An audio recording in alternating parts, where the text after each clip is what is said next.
Olá pessoal, tudo bem? Prosseguindo com o nosso estudo de Processo Civil 5, hoje a gente entra em uma nova lei, que é a lei que dispõe acerca dos juizados especiais da Fazenda Pública, a Lei 12.153 de 2009. Essa lei, pessoal, ela vai dispor sobre procedimentos especiais, né, no âmbito do juizado, aqueles que têm interesse para a fazenda pública, aquilo onde a fazenda pública vai ser demandada, por isso que tem uma lei específica. Vocês podem perceber, conforme a gente vai prosseguindo com as aulas, que a gente está trabalhando, quando a gente fala de juizados especiais, a gente não trabalha com uma lei, a gente trabalha com 3 leis.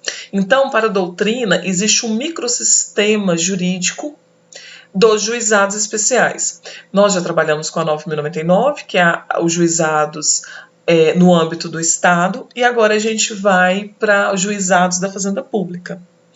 Essa lei, ela é uma lei pequena, ela tem 28 artigos, parte do que nós deveríamos estudar nela, nós já assim fizemos quando nós estudamos de forma mais detalhada o procedimento especial dos juizados lá no 9.099.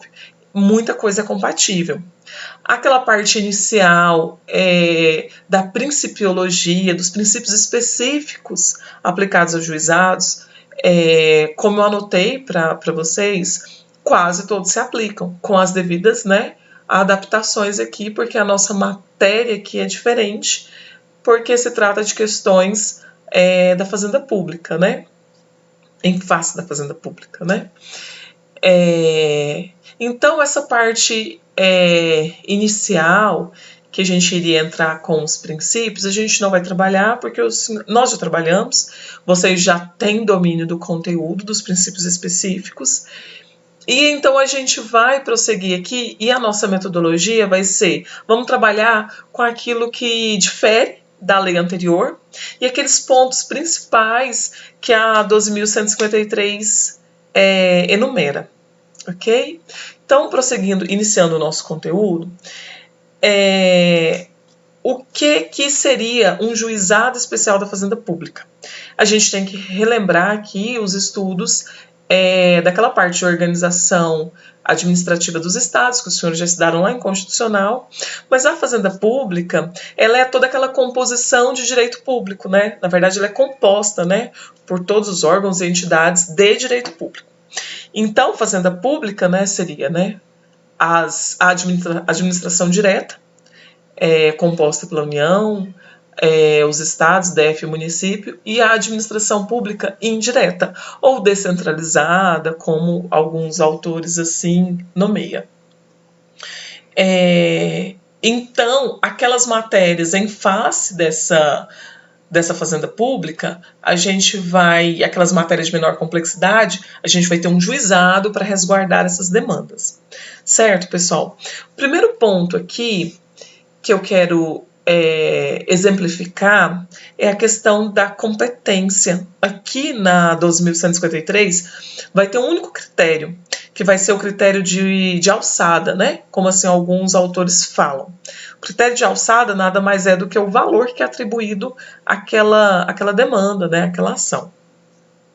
Diferente da 9.099, aqui na 12.153, o critério de valor vai ser de 60 salários mínimos. Então, ações que versem até 60 salários mínimos, ela vai ter competência para ir para o juizado da Fazenda Pública.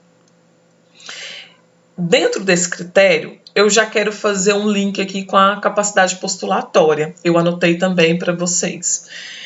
Lá no 9.099, a capacidade postulatória ela tinha uma diferenciação. Capacidade postulatória lá as partes tinham quando a ação versasse até 20 salários mínimos. Então a parte poderia diretamente ajuizar a ação. Aqui não é assim. Aqui nos juizados da Fazenda Pública, a capacidade postulatória ela vai até a fase final da análise do conhecimento, ou seja, até a sentença de primeiro grau, a parte tem capacidade postulatória, não necessita de advogado. Porém, teve sentença, vai para a fase recursal, aí necessita de advogado, independentemente se o valor, né, da causa era X ou Y, desde que esteja cobertado aí pelo valor máximo, que é de 60 salários mínimos.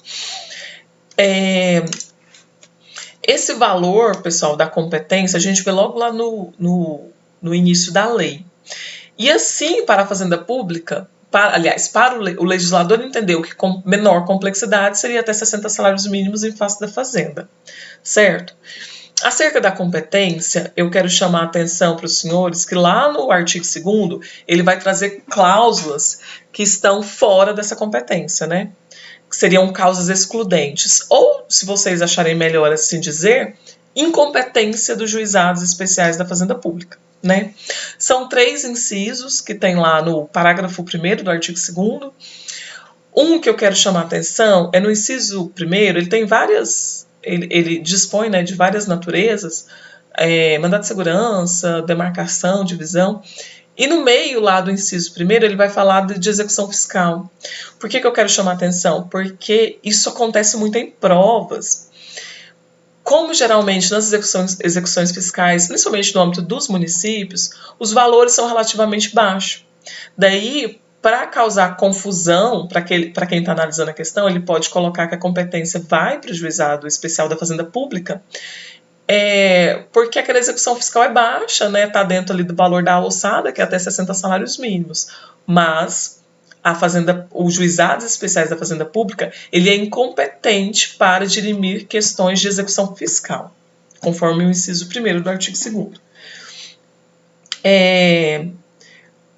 A outra questão de incompetência que eu quero chamar a atenção é o inciso 3º, também do artigo 2º, que ele fala que demissão de servidor público também está fora da competência e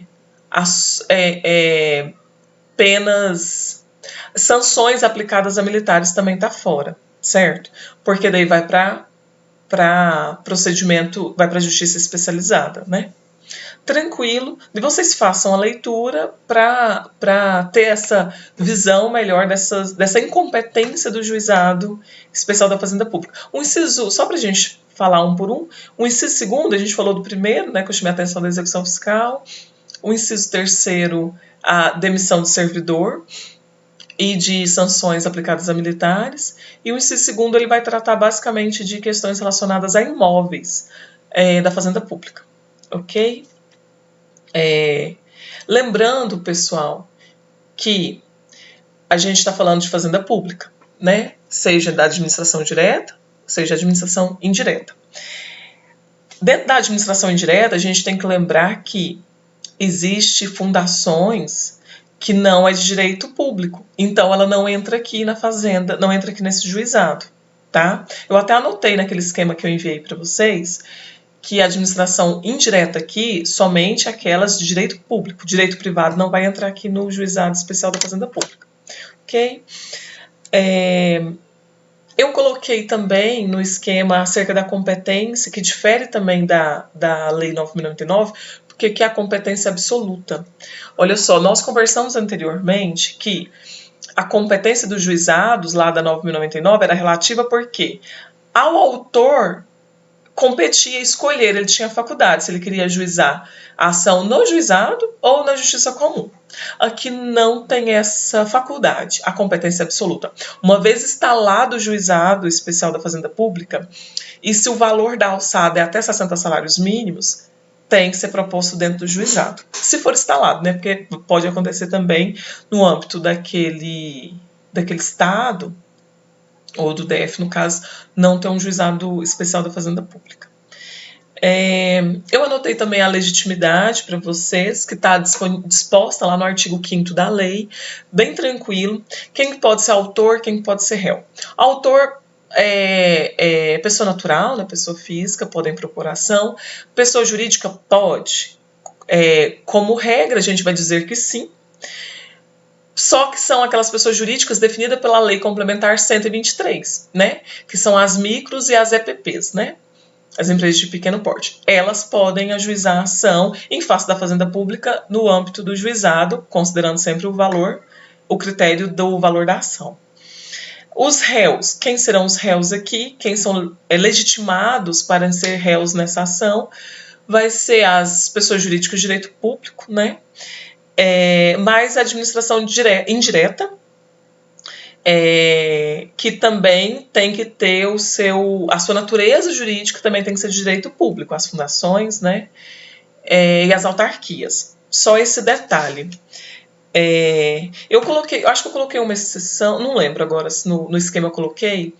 Aqui, os réus, os legitimados, seriam, né, as pessoas jurídicas de direito público, a administração pública direta, só que a União não entra aqui, porque a União, apesar de compor, né, a administração pública direta, ela é um ente federado, um ente federal, ela vai lá para o juizado especial federal, que a gente vai trabalhar ainda, que é a Lei 10.259, tá? Então ela não entra aqui, a União não vai ser ré aqui nesse juizado.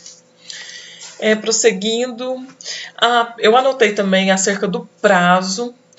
Lá no artigo 7º, né, ele dispõe que não haverá prazo diferenciado para as manifestações da Fazenda Pública. Então, aqui a gente vai ver que não vai aplicar o Código de Processo Civil. Tem um artigo, agora eu não me recordo, mas eu acho que é o artigo 19, que ele dispõe que é aplicado a Fazenda, a Lei 12.153, voltou. É aplicado subsidiariamente o Código de Processo Civil. Porém, aqui, pessoal, considerando que não haverá prazo diferenciado, a gente não aplica o 183, que vai trazer o prazo em dobro para a fazenda manifestar. Aqui os prazos são iguais, certo? Tanto para o autor quanto para réu, mesmo o réu sendo a fazenda pública. A única questãozinha de prazo aí que a lei traz, lá no artigo 7º ainda, é que tem que haver pelo menos um prazo aí de 30 dias da citação para audiência de conciliação, certo? Até porque o réu ele é obrigado a levar todos os documentos, ele tem que instruir o processo com a contestação, todos os documentos necessários para dirimir aquela controvérsia. Então, por isso que a ele é dado esse prazo, né, entre aspas, maior, vamos assim dizer. Mas só essa questão mesmo de prazo. Eu estou tentando abrir aqui para eu seguir conforme o nosso roteiro. Aqui. Encontrei.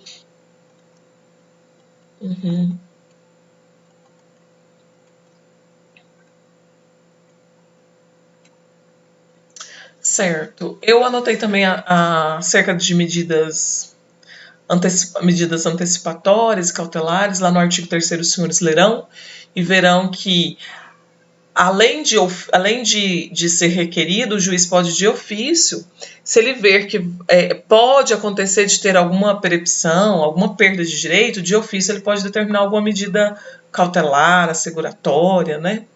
O que na lei anterior, na 9.099, que nós já estudamos, não tem esse dispositivo, não tem nenhum dispositivo correspondente.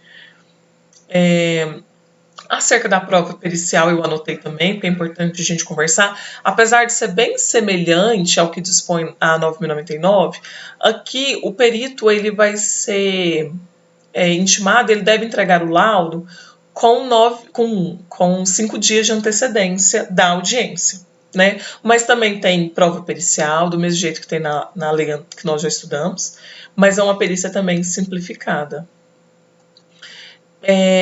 O que tem alguns desdobramentos que a gente também precisa estudar é na fase de cumprimento de sentença aqui da 12.153, pessoal. Eu anotei aí. Acerca das obrigações de fazer, de não fazer, entrega coisa, o juiz vai determinar, mediante ofício, que a parte assim faça e vai estabelecer o prazo. Redação do artigo 2º. Já quando for obrigação de pagar, obrigação pecuniária, né, de fazer um pagamento, a Fazenda Pública for condenada a pagar ao autor, um valor, aí o cumprimento de sentença vai ser diferente. Eu coloquei lá, como regra, qual que é o prazo para a Fazenda Pública cumprir essa ordem de pagamento? É de 60 dias, independentemente de precatório. E daí, pessoal, esses 60 dias vai ser considerando se trata de uma obrigação de pequeno valor, por isso que independentemente, né, do sistema de precatório. Porque se não for de pequeno valor, aí ele vai para o procedimento de precatório, que é aquele definido lá no artigo 100 da Constituição Federal. Agora vamos conversar o que é obrigação de pequeno valor, o que é pequeno valor, né? Pequeno valor é aquilo que a administração define por lei, o que ela entende por pequeno valor. Ela vai estabelecer uma lei própria, pode ser na sua lei orgânica, ou pode ser em outra lei. Ela vai definir o que para ela, dentro da sua arrecadação, aquilo que ela entende que é pequeno valor. Porém, acontece muito de ter municípios, principalmente municípios até que estado, mas municípios, de não ter estabelecido ainda por lei específica o que é pequeno valor. Daí a gente vai para a regra estabelecida pela lei e ela vai falar que, se não existir uma lei própria, pequeno valor vai ser até 40 salários mínimos para o Estado e para o Distrito Federal. E 30 salários mínimos para o município. Então, eu entrei com uma ação em face do município, uma ação de indenização. Fui vencedora. O juiz determinou que o município me pague o valor da indenização, R$10.000. Como esse valor ele compreende pequeno valor para o município, que seria até 30 salários, eu vou receber no prazo máximo de 60 dias, né? Considerando que o prazo máximo a gente tem que considerar quando acontece o envio da requisição. Ele só é contado após o juiz determinar o envio dessa requisição de valor. Eu não coloquei, mas vamos conversar um pouquinho sobre recursos, mas de forma bem sucinta. A lei não traz. A lei não fala qual é o nome do recurso, mas cabe recurso para nível de segundo grau, né? Que é o mesmo sistema das turmas recursais, igual é dos juizados especiais. Como a lei aqui não fala o nome, lá nos juizados da 9.099 fala o recurso inanimado, aqui, doutrinariamente, a gente fala que cabe apelação da sentença de primeiro grau, cujo prazo vai ser o mesmo da 9.099. Cabe embargo de declaração, considerando que aplica subsidiariamente Código de Processo Civil no prazo de 5 dias. E cabe recurso extraordinário também. Lá no finalzinho da lei, vocês podem ver que ele vai falar do recurso extraordinário, só que o prazo ele vai falar que vai para o regimento, né, dos tribunais.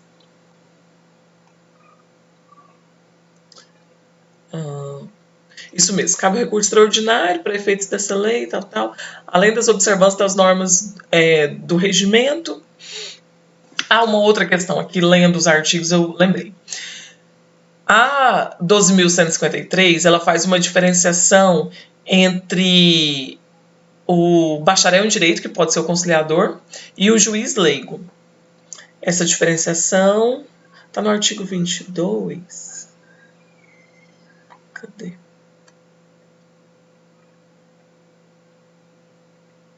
Não, tá mais para cima.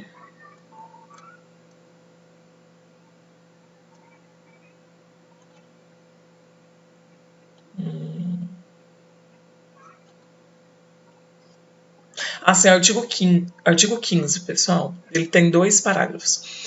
Aqui, vamos fazer essa diferenciação para 9.099. Lembra que quando a gente conversou lá, os juízes leigos, eles tinham 2 requisitos, né? Ser bacharéis em direito e ter experiência na advocacia mínima de 5 anos. Aqui a lei já é diferente, tanto para o conciliador e para o juiz leigo, que vai auxiliar o juiz togado. Os requisitos aqui são os mesmos. Tem que ser advogado e tem que ter 2 anos de experiência. Lá na 9.099, o conciliador era preferencialmente bacharel em direito, com experiência de 2 anos. Aqui tanto o conciliador quanto o juiz leigo necessita apenas de 2 anos. Isso aqui ainda não foi uniformizado, né? Então, continua essa diferenciação. Ele fala das turmas recursais, do mesmo jeito que a 9.099 fala, que vai ser, é como se fosse, né, o segundo grau dos juizados. A gente recorre, vai para a turma analisar o recurso.